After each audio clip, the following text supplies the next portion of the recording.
welcome to Consulting Conversations with Kris and Katie. I am Katie, founder of Elevate Online, joined by Kris, founder of Evergreen Leadership, and together we created Leap to help others start and grow their consulting businesses swiftly, smartly, and with support.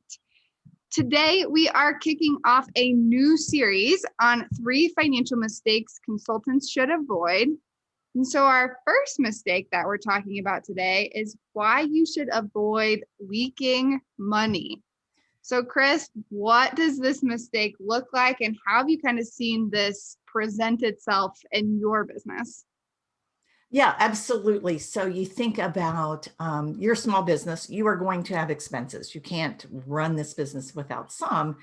And it's easy sometimes in a high margin business. This is a high margin business. There aren't a lot of expenses to take your eyes off the prize, right? To not be as diligent as you should with the finances. And so the encouragement for this is to stop leaking money as you pay attention to where you're spending and where it's going and making sure it's a good use of your time and money. One of the early ways that I see somebody leaking money is oftentimes you'll engage an attorney as helping you get your business set up, give you some advice on what form it should take. Anytime, so this is the trap that I see us fall into the most often, is we're in space, we don't know, it's legal, we're a little bit worried, and we find that attorney that we want to work with, that small business attorney, and we walk into the office unprepared. And so, on an hour per hour basis, your attorney is probably going to charge you the most per hour of any other professional you engage.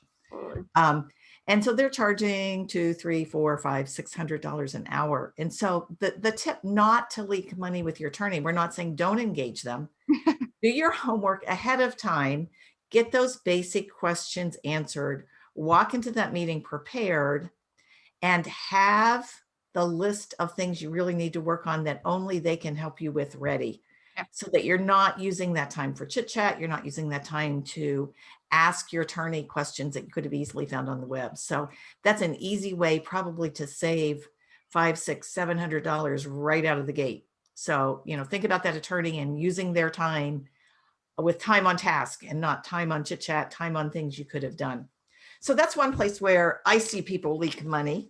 What about for you, Katie? Where do you see either money leakage in your own business, or we see other people doing that?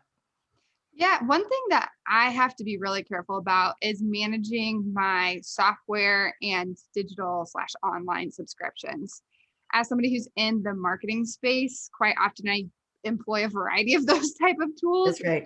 That's right. Yeah. Web design tools, graphic design tools, social media scheduling tools. There is not a limit on the tools that you can find and start to employ for your business.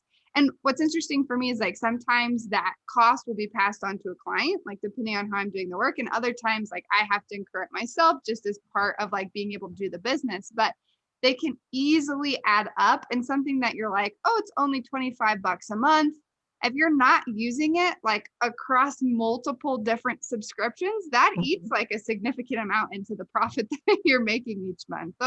So that's something I would just encourage people to look at is, what are you signing up for? Is there a sneaky like price that's being charged to your credit card after you did a free subscription that you just haven't canceled yet? Yeah. And that's just some of the ways like you can start to save money and prevent some of that leakage. So Kris, this is our first tip on leaking money. What can people expect in the next couple of weeks and just from Leap in general?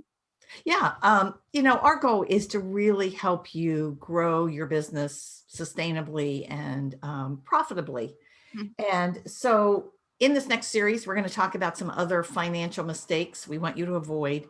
But in general, at Leap, we just really want you to grow a business that's financially sound and secure so that you can do the work that you love in the way that you want it. And so if you'd like to learn more about the ways we do that, you can check things out here.